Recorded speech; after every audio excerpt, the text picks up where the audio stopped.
Hey, quick question. When was the last time you really looked at the loaf of bread in your kitchen?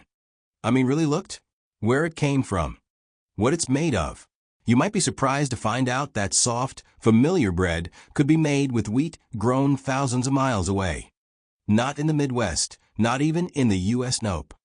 Chances are it came from Canada. Sounds odd, right? But here's the thing. This isn't some temporary trade quirk. It's a symptom of something much deeper. Something that's slowly, quietly changing America's food future. This is about farmland sitting empty. About farmers giving up. About a national food system teetering on the edge. And today, we're pulling back the curtain. America's farms are failing. In 2025, large stretches of farmland across the U.S., places that once fed not just the nation, but the world, are sitting still. Silent. Some are abandoned.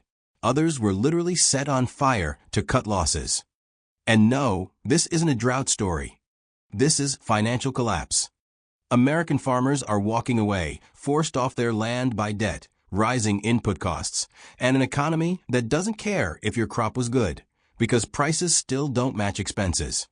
According to the U.S. Bankruptcy Court, farm bankruptcies jumped 55% in 2024. Net farm income? It's fallen 24%, from $159 billion in 2023 to just $121.7 billion in 2024. That's with decent harvests. Imagine what happens in a bad year. In states like Iowa and Kansas, farmers are swapping out wheat fields for cattle ranching. Why? Because livestock is more predictable. Fuel, fertilizer, and seed prices have shot up, while wheat, corn, and soybean prices stay flat or fall. According to the Wall Street Journal and Guardian, it's a recipe for disaster, where even bumper crops don't cover costs. So, what could this lead to? According to agricultural economists, this signals a slow, systemic unraveling of American food production. If more farmers decide not to plant, the domestic food supply will shrink. This isn't a rural issue. It could spiral into a nationwide food security crisis. Groceries are more expensive and smaller. Now, this pain isn't staying on the farm. It's creeping into your pantry. Retailers like Kroger and Safeway report price hikes of 20% to 40% on flour-based foods. Some are shrinking package sizes, same price, less food. Sound familiar? Let me put it plainly. Middle-class families are now spending an extra $30 to $40 per month just to keep breakfast on the table.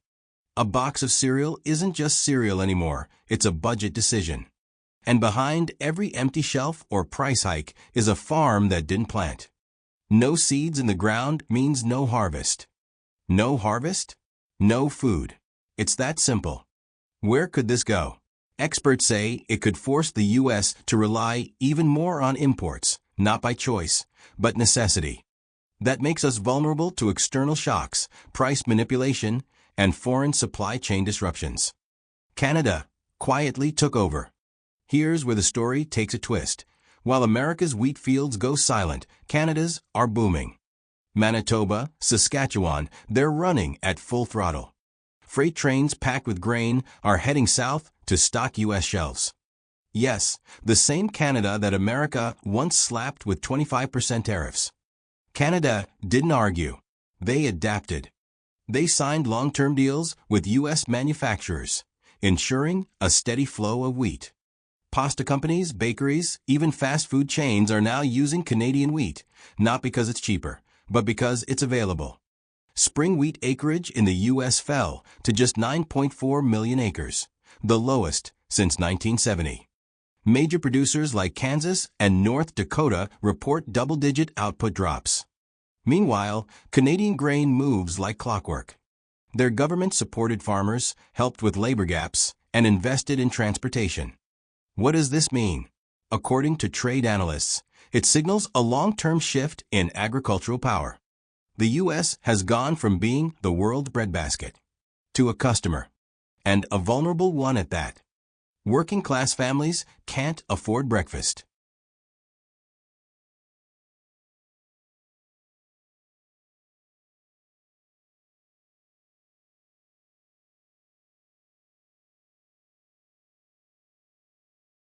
Let's bring it back to your kitchen. That bowl of cereal? It now costs 30% to 50% more. For families making under $50,000 a year in cities like Houston and Detroit, that price difference means skipping breakfast. According to Feeding America, some are skipping meals once or twice a week.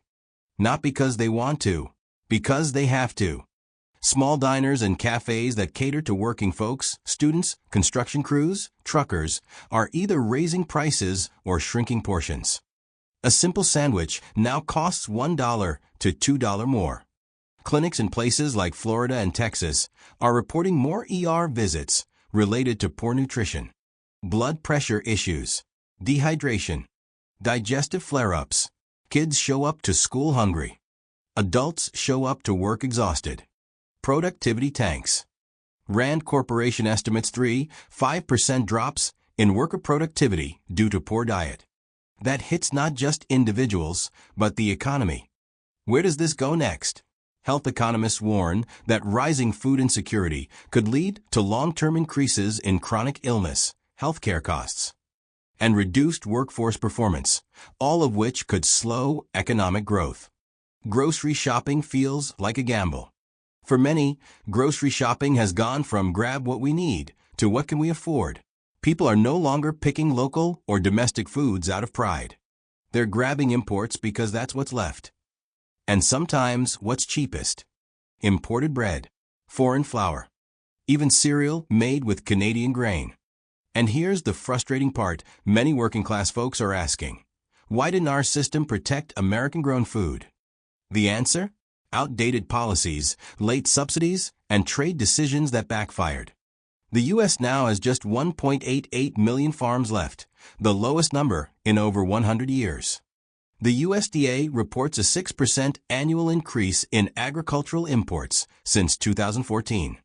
In 2025, imports hit $209.5 billion, a record.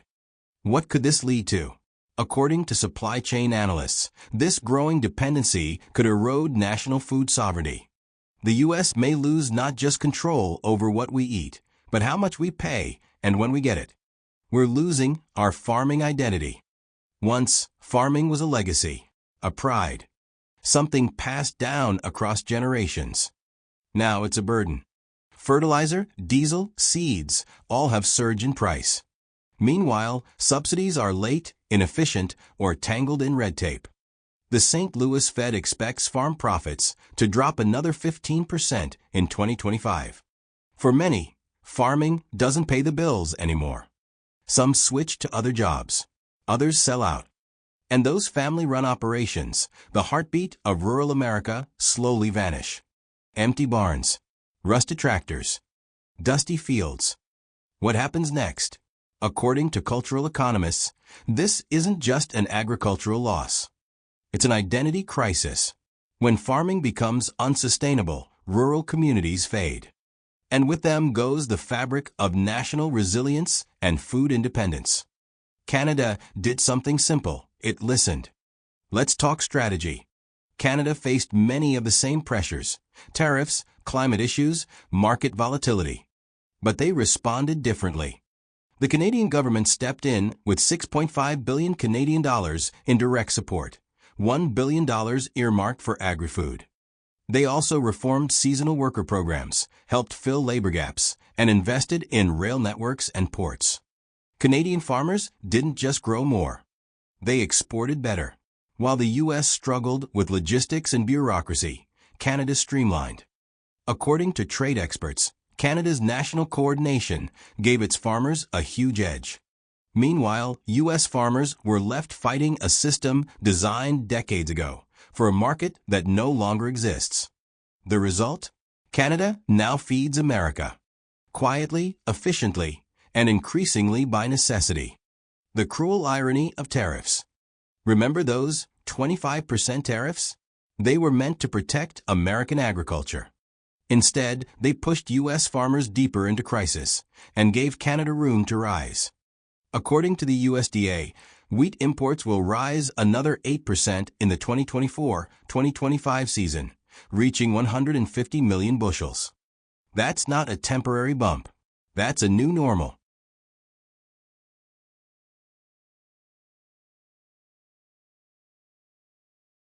Spring wheat acreage in the U.S.?